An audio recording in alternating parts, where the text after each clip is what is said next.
Now that we've covered how to design your car and move it around the track, let's get ready to race. The qualifying phase is used to determine the starting grid order. Starting at the front of the pack can be an important advantage when the field is driving like hell for turn 1. For expediency, the qualifying phase uses a very generalized combination of practice and qualifying. The first step is to establish the practice results, which is about the only fully random part of this game. All cars are put into a container and randomly drawn one at a time, placing them on a long straight section in the order in which they were drawn from first to last. Next is the all-important qualifying round. This is where those qualify points from the car design come in. Starting at the front and working back, each car is advanced a number of spaces equal to its qualify points. In this example, the black car is advanced first, but that driver didn't allocate any points for qualifying, so he stays put. Next, the red car has 3 qualify points and moves forward 3 spaces, leapfrogging over the black car. Note that this is for determining the qualifying order only and not actual movement, so movement rules don't apply. We're just using the track grid to sort the cars out. Now the yellow car advances 2 spaces for its qualify points, but that lands it on top of the black car. In this case, the yellow car is considered to have been slightly slower than the car it landed on, so is placed in the space behind. The blue car allotted 1 qualify point, so advances 1 space. And lastly, the green car purchased 3 qualify points, which would drop it over the yellow car. As before, the yellow car gets to keep its spot, and the green car is moved 1 back. But this time there is a blue car there. Because the green car fully outqualified the blue car is moved back to clear a space for the green car. Qualifying is now done and the grid set. Any gaps between cars are ignored and the cars are placed on the starting grid in this order. The term for the order is position 1 for the leader, or P1, then P2, P3, and so on. The race is about to begin, and it's time for the cars to form up in the starting grid. Cars form up side by side in their qualifying order. The P1 qualifier gets the position closest to the start line, P2 gets the adjacent lane, P3 the space behind the leader, and so on back. The starting grid is labeled with white brackets in a staggered formation. For game purposes, the cars in the half-grid offset spaces are really in the whole space next to the other cars. This staggered placement is just to make the start positions clear. With the cars in place, race control signals ready, the red lights blink out, and the engines roar. The race begins from a standing start. All drivers record their start speeds for game turn 1. This speed can be anything within their acceleration design limit, or 20 miles per hour more if they successfully use over-acceleration. In the first game turn, cars move in their qualifying order regardless of speed, as each car is technically ahead of the next one on the grid. After this first game turn, the cars move using the normal movement order. Formula 1 cars have an enormous amount of power, and it's difficult to get all that power down to the road without spinning the wheels. Anytime a car is starting from a dead stop, the driver must consult the standing start table. This is where the car's designed launch control value comes in. When it's the driver's turn to move, he rolls 1 die and adds the number of spaces to be moved. In this example, the red car has rolled a 6. The 3 spaces to be moved are the modifier added to the roll for a final result of 9. A 9 on the standing start table results in a bobbled start, which subtracts 2 spaces of movement to whatever was logged.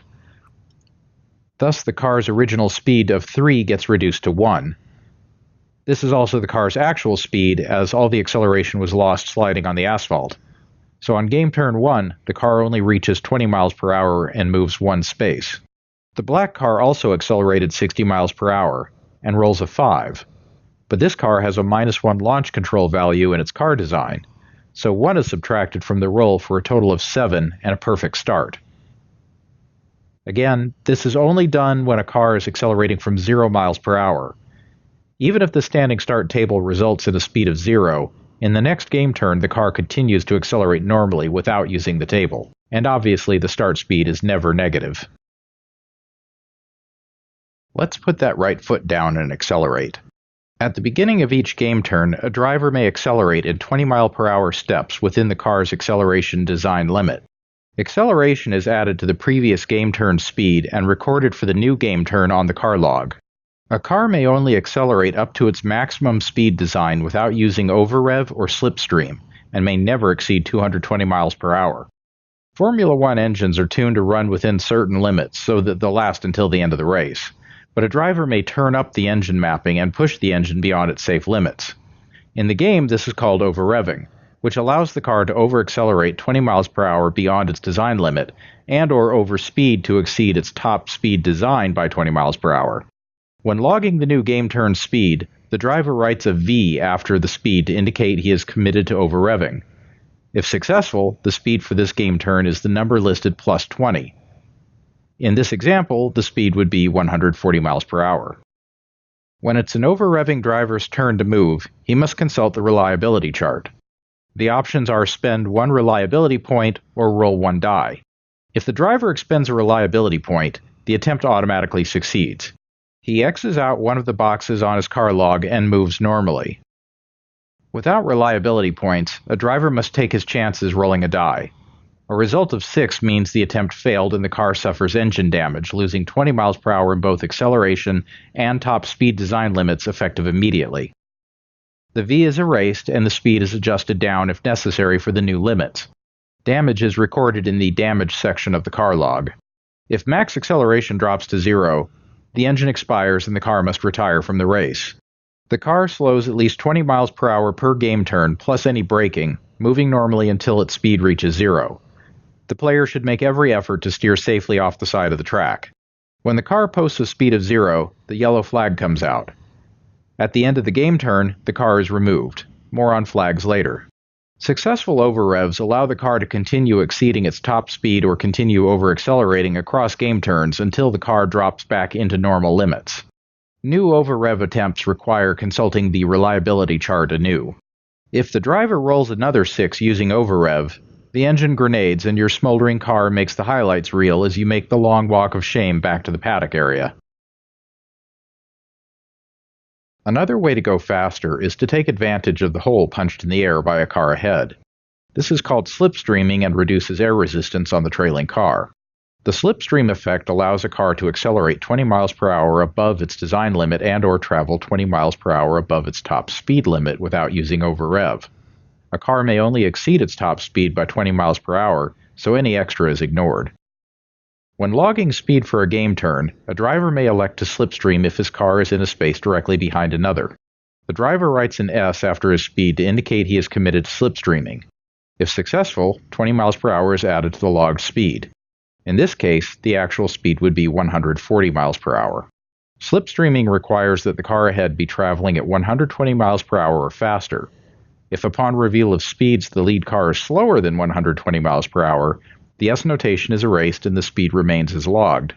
Over-rev may be used in conjunction with slipstreaming to go even faster, but is subject to the reliability chart as per normal. Slipstreaming has the effect of reducing aerodynamic downforce and so reduces the car's ability to grip the road. Therefore, when slipstreaming through a corner, the posted speed limits are reduced by 20 miles per hour. We'll cover how these limits work in a later section. There's also a pedal on the left side, and it's just as important. At the beginning of each game turn, a driver may decelerate in 20 mile per hour steps within the car's deceleration design limit. Deceleration is subtracted from the previous game turn speed and recorded for the new game turn on the car log. But that brake pedal isn't all the way to the floor just yet. A driver may exceed his deceleration design limit by hard braking, but at the cost of valuable brake points and the risk of tire damage. When exceeding maximum deceleration, consult the deceleration chart.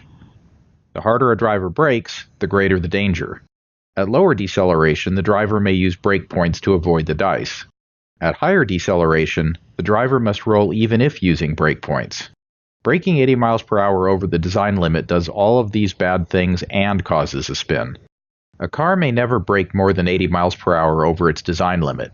When all brake points have been used up, a car may only exceed its design by 20 miles per hour. If called upon to test brakes by the deceleration chart, the driver must roll one die and add a modifier based on the amount of hard braking used, shown here at the bottom of the chart.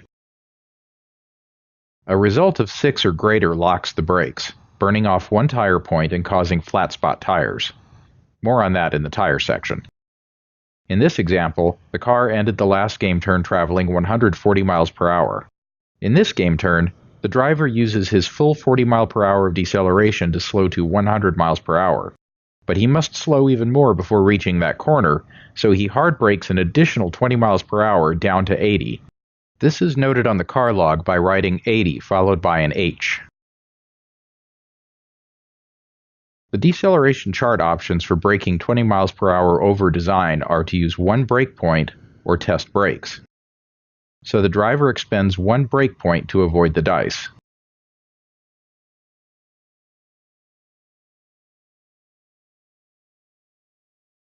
Sometimes a situation will arise during movement in which the driver must brake suddenly, such as to avoid a collision. This is a late brake maneuver.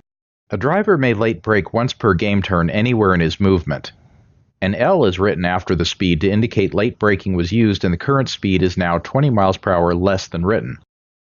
Thus, the car moves one space less than it otherwise would have. In this case, the 120 mph log speed becomes 100. Because this is a sudden emergency action, it burns off one brake point in addition to any deceleration chart results. If no brake points are available, late braking is not allowed. Late braking is just another way of using a car's deceleration, and as such all the design limits and deceleration rules apply. If late braking puts a car's total deceleration during a game turn above its design limit, it is the same as hard braking and the driver must use the deceleration chart.